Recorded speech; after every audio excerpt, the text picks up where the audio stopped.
جس کے تابع دشت و دریا و سمندر ہو، زمین جس کے حکم کی پابند ہو، چرند و پرند، جانور و درخت سبھی جس کے تابع دار ہوں، زمین پہ جو خدا کا نائب ہو، جو مسجود ملائک ہو، تمام مخلوقات میں سب سے افضل و اعلیٰ ہو، اسے انسان کہتے ہیں۔ یہ کتابوں میں پڑھا، علماء کرام سے سنا، لیکن جس نے صحرا و سمندر پر حکمرانی کر کے دکھائی، جس کے حکم پر لرزتی زمین ٹھہر گئی، سوکھا دریا جس کے خط سے جاری ہو گیا، جس کی چادر سے دہکتی آگ ٹھنڈی ہو گئی، جس کا واسطہ دے کر مجاہدین نے دریائے دجلہ میں گھوڑے دوڑا دیے، جو ممبر پر بیٹھ کر کوسوں دور کے حالات دیکھ لے، جو کہے یا ساریۃ الجبل اور ساریہ سن لیں، حکم پر عمل کریں اور فتح یاب ہوں، اسے کامل مکمل اکمل مراد نبی داماد علی شہید ممبر و محراب امیر المومنین خلیفہ دوم امام عادل فاروق اعظم سابقین الاولین عشرہ مبشرہ کے بزم نشین محدث قرآن فاتح روم و ایران حضرت عمر فاروق رضی اللہ تعالیٰ عنہ کہتے ہیں، عالم کا سب سے کامیاب فاتح جس کی شخصیت کفر پر لرزہ برندہ، آج اس عظیم شخصیت کی شہادت کا دن ہے۔ ان کی زندگی ایسی کہ خود رسول خدا نے دامن دعا پھیلا کر مانگا، شہادت حق کی گواہی ایسی کہ فرشتوں نے بھی جشن منایا۔ آپ وہ صحافی جس نے سب سے پہلے اعلانیہ اسلام قبول کیا، آپ ہی کے قبول اسلام پر پہلی بار مسلمانوں نے اعلانیہ نماز ادا کی، آپ نے اعلانیہ ہجرت فرمائی، طواف کعبہ کیا اور کفار کو چیلنج دیا کہ یہ مت سوچنا کہ عمر چھپ گیا ہے یا بھاگ گیا ہے، میں ہجرت کر رہا ہوں، جسے اپنے بچے یتیم اور بیوی کو بیوہ کروانا ہو وہ آ کر مجھے روک لے۔ آپ نے جب اقتدار سنبھالا تو اعلان فرما دیا کہ میری جو بات بھی قابل اعتراض ہو مجھے اس پر سر عام ٹوک دیا جائے۔ آپ نے 22 لاکھ مربع میل پر حکومت، آپ نے ریاست مدینہ کو ریاست کی شکل دی، بیت المال قائم کیا، عدالتیں بنائیں، قاضی مقرر کیے، فوجی دفاتر ترتیب دیے، فوجی چھاونیاں قائم کی، جیل خانہ جات اور پولیس کا محکمہ بنایا، مردم شماری کروائی، ملک کی پیمائش کا قاعدہ جاری کیا، نہریں کھدوائیں، رضاکاروں کی تنخواہیں مقرر کی، کوفہ و بصرہ اور قاہرہ جیسے شہر آباد کروائے۔ آج ہمارے حکمران کسی ایک منصوبے کا سنگ بنیاد رکھ دیں تو کریڈٹ لیتے نہیں تھکتے ہیں، لیکن حضرت عمر فاروق رضی اللہ تعالیٰ عنہ نے بغیر کسی ستائش کے کام انجام دیے۔ آج ہم بے نظیر کارڈ اور احساس پروگرام سے غریبوں کی زندگی بدلنے کی باتیں کرتے ہیں۔ آج سے 1400 سال قبل حضرت عمر فاروق رضی اللہ تعالیٰ عنہ گلی کوچوں میں گشت کر کے غریبوں کی خبرگیری کیا کرتے تھے۔ احساس ذمہ داری اتنی تھی کہ فرماتے تھے کہ اگر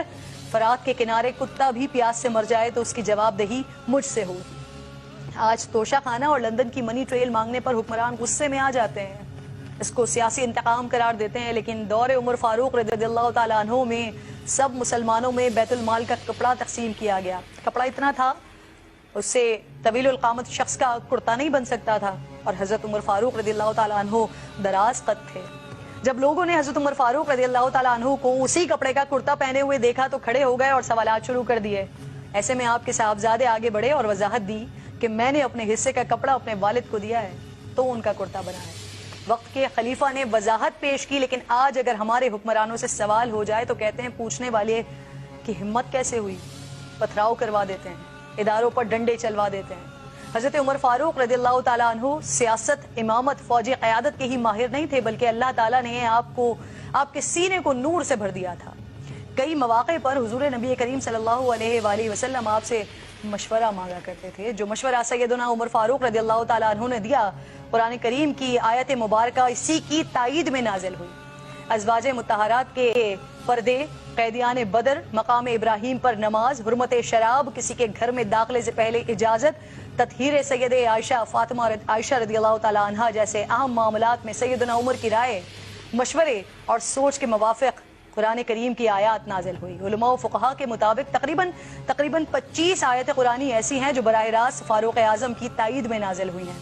جہاں آپ منافقین کے لیے جلالی تھے وہاں مومنین کے لیے درد مند تھے۔ جس سال عرب میں قحط پڑا تو آپ نے قسم کھائی کہ گوشت یا کوئی اور لذیذ چیز نہیں کھائیں گے، یہاں تک کہ قحط ختم ہو گیا اور پھر خوشحالی آ گئی، لیکن آپ نے پھر بھی یہ چیزیں صرف یہ سوچ کر نہیں کھائیں کہ کہیں ایسا نہ ہو کہ میں تو کھاؤں اور میری رعایا میں سے کسی کو یہ نصیب نہ ہو۔ واللہ کاش کے نام عمر استعمال کر کے حکمرانی کا تاج حاصل کرنے کے خواہش مند ان کی زندگی کے صرف ایک پہلو پر بھی عمل کر لیں تو پاکستان کا نظام تبدیل ہو جائے۔ آج نہیں تو کل یقیناً ایسا ہوگا۔ آج ایک عظیم شہادت کا دن ہے، اس لیے مختصراً شہادت عمر فاروق بھی بیان کر دیتی ہوں کہ نماز فجر کے دوران ایک مجوسی کافر ابو لولو فیروز نے زہر آلود خنجر سے آپ کے شکم مبارک میں 3 وار کیے۔ آپ بے ہوش ہو کر گر گئے اور حضرت عبد الرحمن بن عوف رضی اللہ تعالیٰ عنہ نے نماز مکمل کروائی۔ ظالم ابو لولو نے چاہا کہ کسی طرح مسجد سے باہر نکل کر بھاگ جائے، لیکن نمازیوں کی صفیں دیوار کی طرح حائل تھیں۔ اس نے اور